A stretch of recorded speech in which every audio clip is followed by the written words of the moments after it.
प्यारे विद्यार्थियों, एक बार फिर से आप सभी का स्वागत है मयंक सर एजुकेशन हब में। बच्चों, आज का हमारा जो टॉपिक होगा वो होगा विद्युत धारा का चुंबकीय प्रभाव। तो चलिए बात करते हैं कि आखिरकार क्या होता है विद्युत धारा का चुंबकीय प्रभाव। तो सामान्यतः विद्युत धारा जो होती है वह नॉर्मली तीन प्रकार के प्रभाव दर्शाती है।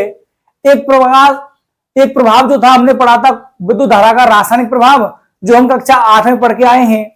आपने कक्षा 10 में चैप्टर नंबर जो विद्युत धारा है उसमें आपने क्या पढ़ा था विद्यार्थियों, विद्युत धारा के तापीय प्रभाव के बारे में बात की थी।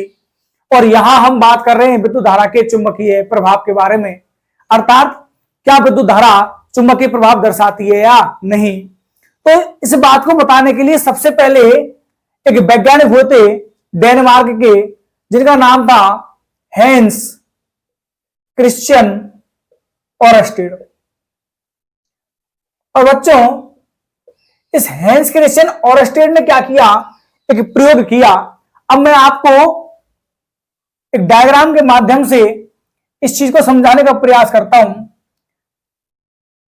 मान लीजिएगा हमने इस प्रकार से क्या बना लिया, एक परिपथ बना लिया और इसमें लगा दी मैंने कुंजी, और अब क्या बह रही है, धारा बह रही है।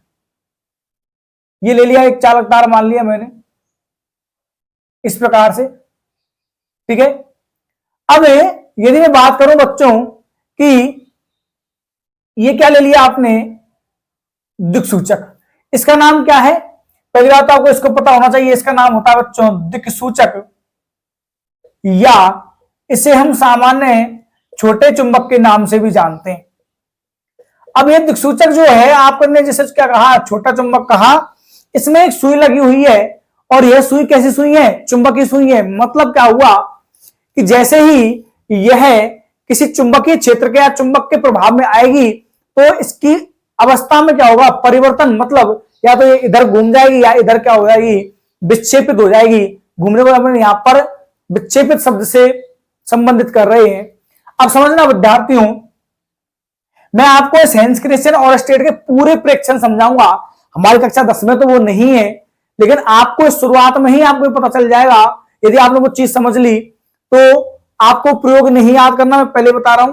बस ये समझाने का उद्देश्य ये कि आगे जो इस चैप्टर में कुछ थॉट्स आएंगे, वहां पर कुछ प्रयोग आएंगे, वो हमें आसानी से समझ में आ जाएंगे। तो देखो इसने किया क्या था कि जैसे इसने क्या की धारा प्रवाहित की, धारा प्रवाहित करते इन्होंने पाया कि इस छोटे चुंबक में यानी दिक्सूचक में क्या उत्पन्न होते हैं, यह विक्षेपित हो जाती है। अर्थात यह अपनी अवस्था में क्या ले आती है, परिवर्तन ले आती है। तो इधर घूम जाएगी या क्या घूम जाएगी, इधर घूम जाएगी। अब यह जो प्रयोग था वो हैंस क्रिश्चियन के लिए चौंकाने वाला था। इस प्रयोग को उन्होंने आगे बढ़ाया, उन्होंने पाया कि जैसे ही मान लीजिएगा इस परिपथ में क्या की जाती है, धारा की दिशा को बदल दिया जाता है, तो इस सुई के जो घूमने की दिशा है, मान लीजिएगा यदि वह पहले कहां घूम रही है, इस दिशा में घूम रही है, तो अब चुंबकीय सुई के घूमने की दिशा भी बदल जाती है। तब जैसे हमने क्या किया, इस परिपथ में धारा की दिशा को बदला, और इन्होंने क्या पाया, इन्होंने पाया कि जैसे जैसे इस दिक्सूचक को इस चालक तार से दूर ले जाया जाता है, इसे सुई में होने वाले विक्षेपों की मात्रा में कमी आती है। और जैसे ही हम क्या करते हैं, इस दिक्सूचक को इसके पास लेके आते हैं, क्या आती है, होने वाले विक्षेपों की संख्या में क्या होती है, वृद्धि होती है। और यदि इस दिक्सूचक को उठा करके इसकी यहां रख दिया जाए, तब भी क्या होता है, होने वाले विक्षेपों की संख्या बदल जाती है, दिशा बदल जाती है। सॉरी, इस पूरे प्रयोग के आधार पर हैंस क्रिश्चियन ओरस्टेड ने कहा या उन्होंने पाया कि जब भी किसी धारावाही चालक तार में क्या की जाती है, धारा प्रवाहित की जाती है, तो उसके चारों ओर चुंबकीय क्षेत्र उत्पन्न होता है। इसे चुंबकीय क्षेत्र उत्पन्न होता है, इसे ही हैंस क्रिश्चियन ओरस्टेड ने क्या कहा, विद्युत धारा का चुंबकीय प्रभाव कहा। दोबारा बताता हूं, दोबारा सुनिएगा कि जब किसी चालक तार में विद्युत धारा प्रवाहित की जाती है तो उसके चारों ओर चुंबकीय क्षेत्र उत्पन्न होता है, जिसे ओरस्टेड ने क्या कहा, विद्युत धारा का चुंबकीय प्रभाव कहा। अब जैसे हमने विद्युत धारा के तापीय प्रभाव पर आधारित युक्तियां पढ़ी थी, ठीक उसी प्रकार से हम यहां पर पढ़ रहे हैं विद्युत धारा के चुंबकीय प्रभाव पर आधारित युक्तियां। एक तो हो गया आपका बच्चों टेलीफोन, दूसरा हो गया आपका टेलीग्राफ, टेलीफोन आपने देखे होंगे, एक विद्युत घंटी और एक हो गया आपका विद्युत क्रेन। यह जो है वो सामान्य युक्तियां हैं जिनमें विद्युत धारा के चुंबकीय प्रभाव का क्या होता है, काम आता।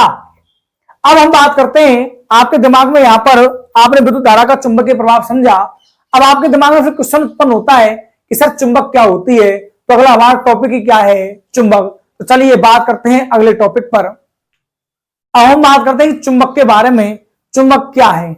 आपने देखा होगा चुंबक क्या करती है बच्चों, आप जब भी चुंबक लेकर के आए होंगे तो आपने पाया होगा कि चुंबक जो होती है वह सामान्य लोहे से, लोहा जो होता है या और लोहे से बनी हुई जो क्या होती है वस्तुएं होती है, उनको क्या करता है, आकर्षित करता है, आकर्षित करती है। तो बस यही क्या है, परिभाषा आ गई कि वह पदार्थ जो लोह और लोह युक्त वस्तुओं को अपनी ओर क्या करता है, आकर्षित करता है, क्या कहलाता है आपका चुंबक, अर्थात मैग्नेट कहलाता है। अब इसकी परिभाषा तो है इंपॉर्टेंट, लेकिन इसके जो गुण हैं वह आपके लिए बहुत ज्यादा इंपॉर्टेंट है। यहां से सवाल आया हुआ है। ये चैप्टर बहुत आसान इसीलिए ही है क्योंकि कुछ फिक्स जगह है जहां से क्वेश्चन लगातार पुटअप होते हैं। तो एक तो आपके लिए जो चुंबक के गुण हैं आप उन्हें इंपॉर्टेंट लगा सकते हैं। यहां से क्वेश्चन आया हुआ, भी बताऊंगा कौन सा क्वेश्चन आया था। पहली बात तो ये याद रखना, पहला गुण क्या है कि चुंबक के कितने ध्रुव होते हैं बच्चों, दो। तो चुंबक के दो ध्रुव होते हैं, एक तो हो गया आपका उत्तरी ध्रुव और एक हो गया आपका दक्षिणी ध्रुव। उत्तरी ध्रुव जिसे सामान्यतः नॉर्थ बोलते हैं, दक्षिण ध्रुव जिसे सामान्य क्या कहा जाता है, आपका साउथ कहा जाता है। दूसरा हो गया बच्चों, चुंबक के जो सजातीय ध्रुव होते हैं, सजातीय ध्रुव का मतलब क्या होता है, समान, स यानी कि समान, जात यानी कि प्रकृति में, तो समान जो ध्रुव होते हैं उनमें क्या होता है बच्चों, प्रतिकर्षण होता है। प्रतिकर्षण का मतलब होता है वो दूसरे को क्या करते हैं, दूर दूर भगाते हैं। और यह क्वेश्चन आया हुआ क्वेश्चन है, ठीक है ना, याद रखना, आया हुआ, बोर्ड में लिख भी रहा हूं, आया हुआ है एग्जाम में। राजस्थान बोर्ड के वार्षिक एग्जाम जो होता है ईयरली एग्जाम में आया हुआ क्वेश्चन है कि चुंबक के सजातीय ध्रुवों में क्या होता है, प्रतिकर्षण होता है।